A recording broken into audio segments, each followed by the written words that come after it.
Bienvenidos a un encuentro o dos. Hoy estoy de viaje y por lo tanto estoy fuera del estudio, pero eso no impide que sienta realmente la necesidad de compartir algún texto bíblico con vosotros. Y esta semana quisiera hablar de Marcos 12 y de otro texto, pero primero quiero poneros en contexto con algo que me ha ocurrido recientemente.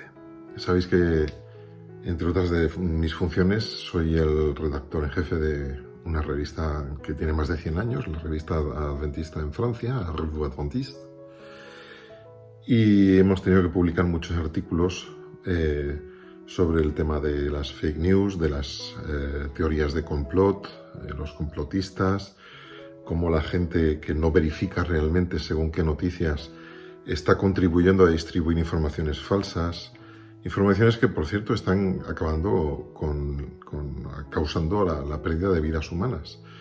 Y, por supuesto, en mi caso, en tanto que pastor adventista, pues he tenido que publicar artículos oficiales en los que hablamos que la Iglesia Adventista no se posiciona, evidentemente, porque es una cuestión no de libertad religiosa, porque no se trata de que se vean amenazadas las prácticas religiosas de nadie, sino de una libertad de conciencia y donde cada uno tiene el derecho, en conciencia, de elegir ser vacunado o no.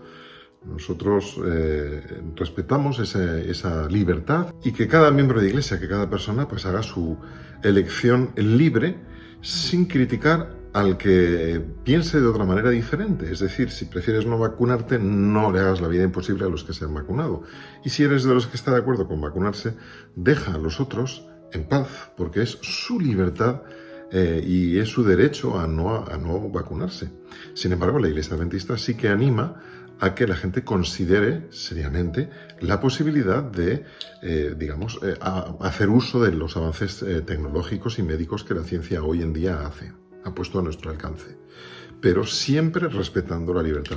Nunca vamos a dictar a nadie qué es lo que tiene que hacer, porque no somos conciencia de nadie. La Biblia nos dice que la conciencia es la voz del Espíritu Santo. Si yo me erijo en conciencia de los demás, empiezo a dictarles qué es lo que tienen que hacer y a obligarles o a presionar para que tomen una decisión concreta. No sé si se dan cuenta de que lo que estaríamos haciendo en ese caso es ocupar el lugar de Dios, diciéndole a la gente lo que sí tienen que hacer. Nosotros podemos exponer ideas con toda cordialidad y con toda amabilidad, pero siempre respetando. Y eso es una libertad que Dios nos ha dado, innata e intrínseca al ser humano, la libertad del libre albedrío, de la libre elección y, por supuesto, de la conciencia libre para elegir lo que queramos. Ahora, esta semana pasada he recibido muchas cartas, muchos correos por un artículo que se publicó que, aunque he intentado ser lo más neutro, equilibrado posible, lógico, intentando explicar la libertad de elección, siempre ha habido gente que se ha molestado y mucho porque no he sido más taxativo, no he sido más fuerte, más asertivo a la hora de decir hay que hacer esto, ¿no? Ha habido gente que se ha molestado porque no he tomado una posición clara invitando a la gente a seguir lo que estas personas que me han escrito prefieren, ¿no? Cuál es su elección. En este caso, en concreto, pues ha habido, y voy a hacer referencia a una sola persona, diciendo que se había molestado muchísimo, porque, no entiende por qué no nos pronunciamos en ese sentido. Luego, no ha entendido cuál es el verdadero plan de Dios. Es la invitación, pero no la obligación. Y esta persona al final me escribió otro correo diciéndome que ahora se consideraba un ex miembro de iglesia. Un ex había pedido la baja y se había ido. A mí me entristece porque creo que eso no es correcto, no es un motivo para tomar una decisión tan importante en su vida.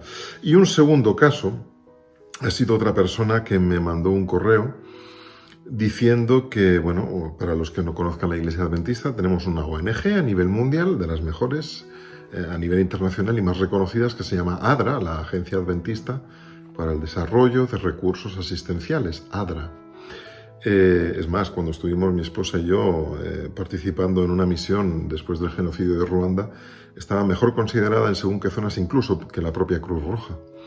Bueno, pues una persona me escribió diciendo que estaba muy decepcionado por los artículos que se han publicado, y repito, en la línea en la que se publicaron, estaba muy decepcionado porque no habíamos ido en la línea en la que esta persona creía que teníamos que ir, según él, según su criterio, y que en el momento que leyó una noticia en la que ADRA, nuestra ONG, en Asia, un lugar donde se estaban muriendo millones y millones de personas, se están muriendo, ADRA se ofreció para colaborar con las autoridades del gobierno y participar en una campaña de vacunación, pues él se ofendió a tal punto que dijo: voy a dejar de dar mis donativos sistemáticos mensuales a esta ONG. En fin, no le quise responder porque creo que, insisto, no soy yo el que tiene que hacer la labor del Espíritu Santo, pero sí que me ha hecho reflexionar en los textos bíblicos que vamos a compartir a continuación. Número 1.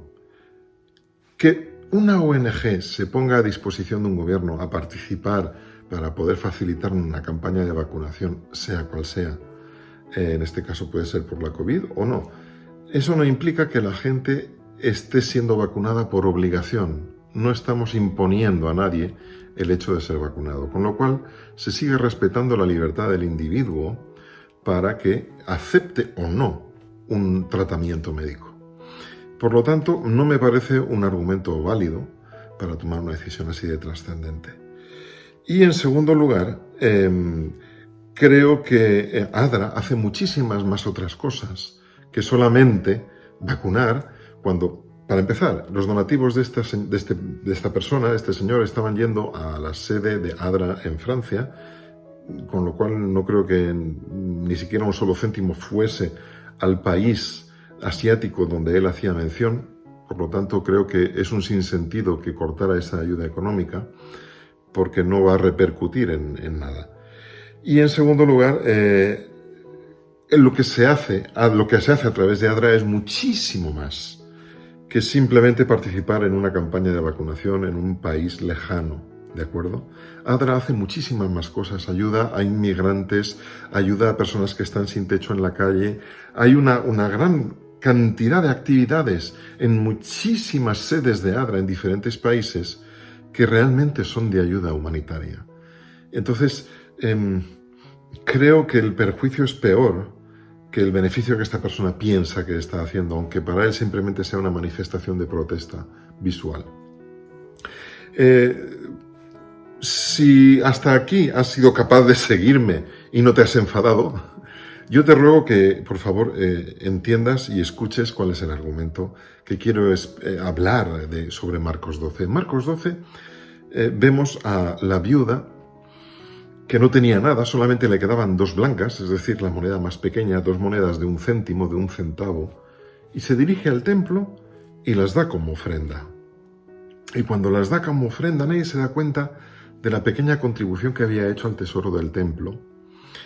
Y sin embargo había gente que hacía grandísimos donativos, millonarios, ¿no? Hoy en día diríamos. Y sin embargo, fíjate que Jesús no se dio cuenta, o no llamó la atención, mejor dicho, de sus discípulos hacia aquellos que daban grandes cheques en blanco al templo, sino que llamó la atención de sus discípulos hacia aquella mujer en la que absolutamente nadie se había fijado, porque eso era lo último que le quedaba, no le quedaba ya ni para comer pan.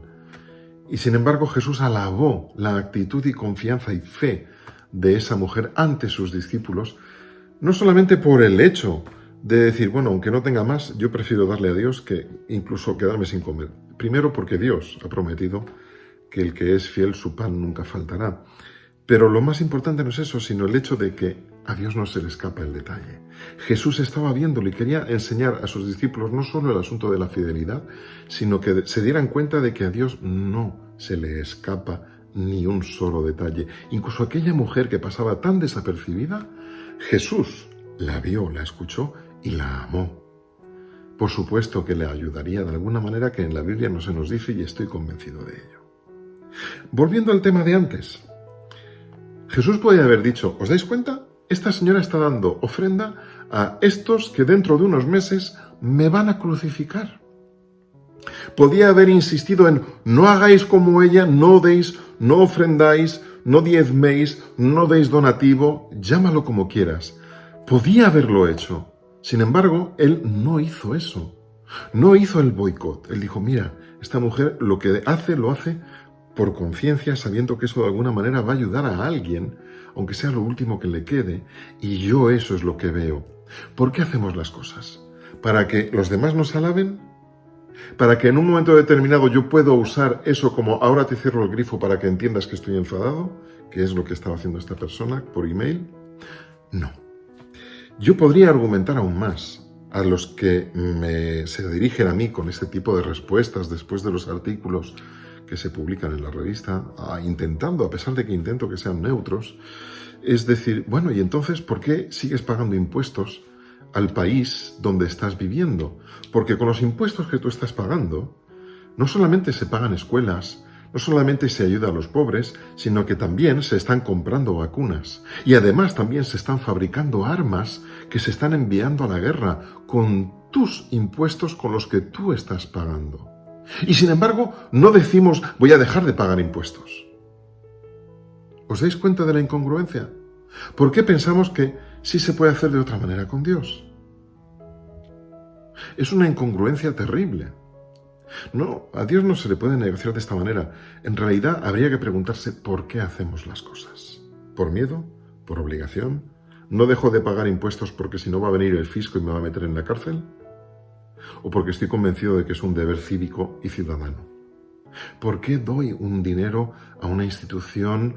¿Por qué ofrendo? ¿Por qué doy un donativo? ¿Por ayudar? ¿No te das cuenta de que, aunque solo sea un céntimo, los otros muchísimos céntimos van a otro fin diferente del que este hombre protestaba? Jesús lo dijo clarísimo. Dad a César lo que es de César y dad a Dios lo que es de Dios. ¿Por qué mezclamos las cosas? ¿Por qué hacemos de este tipo de contribución sistemática, de ayuda, de don, de participación, que tendría que salir de un corazón agradecido, lo hacemos como yo te doy algo y por lo tanto tú tendrías que obedecerme, así que te retiro ese dinero? No, tú no estás dando algo para hacerte valer. Los dones son eso, dones. Yo doy. Doy porque estoy agradecido con Dios, con la vida, con el universo. Para mí eso es Dios, evidentemente. Y en base a eso yo actúo en coherencia. Y luego es a esa persona de gestionar las cosas como debiera. Normalmente sí se hace, aunque haya alguna cosa en la que no esté completamente de acuerdo. Piensa en esto. Jesús no dijo, ¿veis? Esa mujer ha hecho mal, porque estos son los que luego me van a crucificar. No leeréis eso en ninguna parte en la Biblia. Él alabó a esa mujer por su fidelidad y porque realmente lo hacía de corazón. Era algo entre Dios y ella. Y Dios estaba ahí, en persona, observando. ¿Qué es lo que tú haces? ¿Cómo lo haces? ¿Por qué lo haces? Cuando tienes un gesto de ese tipo, ¿lo haces porque quieres tener un encuentro con Dios? ¿O porque quieres hacerte valer, hacerte ver y en algún momento tener un arma para protestar? Piensa en ello.